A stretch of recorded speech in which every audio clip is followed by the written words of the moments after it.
ওয়ালাইকুম। বিসমিল্লাহির রহমানির রহিম। আমি মোহাম্মদ খলিলুর রহমান, চেয়ারম্যান ১ নম্বর আলোচনা ইউনিয়ন পরিষদ, খানসামা, দিনাজপুর। ওয়ালাইকুম সালাম। জি, চেয়ারম্যান সাহেব একটু আপনার অতীত বর্তমান ব্যাপারটা একটু বলেন তো শুনি।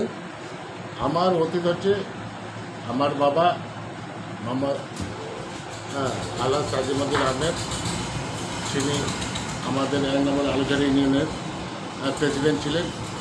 আমার বড় ভাই ইউনিয়ন পরিষদের চেয়ারম্যান ছিলেন। আমি তার ছোট ভাই, ইউনিয়ন পরিষদের আবার চেয়ারম্যান।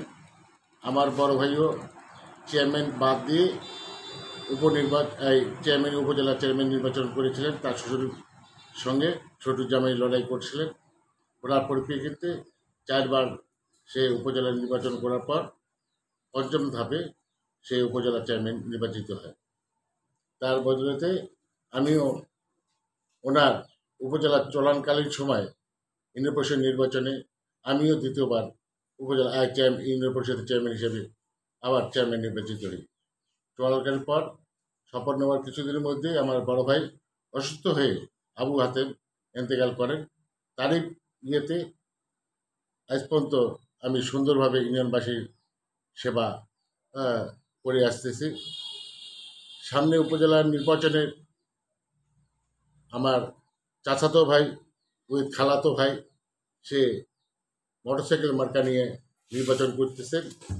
29 তারিখের নির্বাচনে আল্লাহ যদি তাকে খানসামা উপজেলায় নির্বাচন সেবা করার যদি সুযোগ দেয়, ইনশাল্লাহ সে নির্বাচিত হয়ে এসে খানসামা উপজেলাবাসীর কাছে সে সেবা দেওয়ার প্রস্তুতি নেবে। এই বলে আমার সংক্ষিপ্ত বক্তব্য। না না না, বক্তব্য শেষ করবেন না, যে প্রশ্ন আছে। প্রশ্ন হলো এই, আপনি সর্বপ্রথম দলীয় মার্কা নিয়ে তো নির্বাচন করেন নাই। জি না, আপনি তো স্বতন্ত্রভাবে নির্বাচন, আপনার ব্যক্তি ইমেজের উপর নির্বাচন করে আসছিলেন। তাহলে এর আগে আপনার এই এলাকার মানুষের জন্য মানবিক বা মানবাধিকার কি কি গুণে গুণান্বিত মানে গুণগুলি আপনি জনসম্মুখে উপস্থাপন করেছিলেন, এটা একটু বলেন।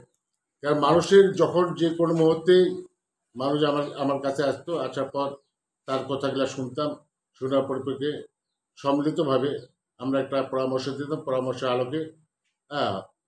আলোকে সে আমার কথা পরিপ্রেক্ষিতে সে অন্য অন্য কাজগুলো করতেন। আর ঝগড়াঝাটির বিষয়ে কোনো কিছু হইলে আমার কাছে আসতো। আমি 2 পার্টিকে ডাকে আনিয়া সুন্দরভাবে সমাধান করে দিয়ে তাদের মিল করে তাদেরকে বাড়িতে পাঠিয়ে দিতাম। জি, আমরা কোনোদিন থানার মুখী হয়নি। জি।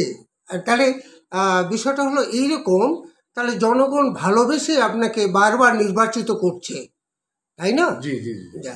তাহলে আপনি নিশ্চয়ই সমাজের সেবামূলক কিছু কাজ করছেন, যেমন অসহায় দুস্থ মেয়েদেরকে বিয়ে দেওয়ার ব্যবস্থা করছেন, এরকম কয়টা করেছেন? না, এই ধরনের আমরা দুস্থ মহিলাদের আমার কাছে অনেকজনই আসতো আমার কাছে সাহায্যের জন্য। যতটুকু করে আমরা তাকে সহযোগিতা করতাম। আর্থিকভাবে সহযোগিতা করেছেন? হ্যাঁ, করেছি। সাবাস। তাহলে অসুস্থ রোগীদের জন্য, হয়তো কিছু রোগী চরম না, অসুস্থ, এটা এরা যখন আসে তখন যতটুকু পারি আমার নিজস্ব তহবিল থেকে আমি তাদেরকে দেওয়ার চেষ্টা করি। জি। তাহলে আচ্ছা, আপনার এই এলাকায় যে অসহায় দুস্থ মানুষগুলো আছে, পঙ্গু অথবা স্বামী পরিত্যক্তা বৃদ্ধা, তাদের জন্য কি কি ব্যবস্থা? সরকারি তাদের জন্য চলার জন্য মাসে মাসে একটা ভাতা দিত। সেই ভাতার পরিপ্রেক্ষিতে তারা এই টাকাটা নিয়ে চলাচল করত। আপনি তার এটা সুষ্ঠুভাবে আমরা সুন্দরভাবে বন্ধন করতাম। জি। তাহলে আগামীতে আরো কিছু আপনার চিন্তা ভাবনা আছে কি? আমার কথা হচ্ছে এখনো তো আমরা 3 বছর আছি চেয়ারম্যানে। আমার কথা হচ্ছে আমার ছোট ভাই যদি আল্লাহ জি করায়, সে যদি উপজেলা চেয়ারম্যান নির্বাচিত হয়ে আসে, 2 ভাইয়ে মিলে গোটা গোটা পরিষদ, উপজেলা পরিষদ সম্মিলিতভাবে চেষ্টা করব মানুষের দ্বারে দ্বারে গিয়ে মানুষের কিছু উন্নয়নমূলক কাজ করার জন্য চেষ্টা করব। আচ্ছা, এই এই চেয়ারম্যান হয়ে আসার পর কোনো পেপার পত্রিকায় আপনার নাম উঠছে কি?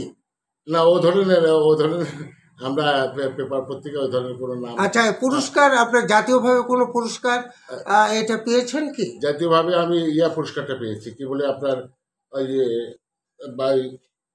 ফ্যামিলি প্ল্যানিং থেকে আমি কিছু পুরস্কার পেয়েছিলাম। Family planning. তো যাই হোক, আমি অত্যন্ত আমি আন্তর্জাতিক মানবাধিকার human rights review society resistant director of overall Bangladesh. আমি আপনার আচরণে এত মুগ্ধ হয়েছি। আপনার এই এলাকার অনেক জনগণের কাছে আপনার তথ্য আমি নিয়েছি। আপনি অত্যন্ত অমায়িক ও ভদ্র মানুষ। আপনি একটা মানবিক লোক। আপনি এলাকায় বারবার নির্বাচিত হচ্ছে, জনগণ এখনও আপনার প্রতি খুব আশাবাদী এবং আপনাকে ভরসা রাখে। আমি আপনাকে আমার ব্যক্তিগত পক্ষ থেকে শ্রদ্ধা জানাচ্ছি। আসসালামু আলাইকুম। ওয়ালাইকুম সালাম। এই বলে আমার বক্তব্য আমি এখানে শেষ করলে জয় বাংলা, জয় বঙ্গবন্ধু, বাংলাদেশ ছেড়ে দেবে।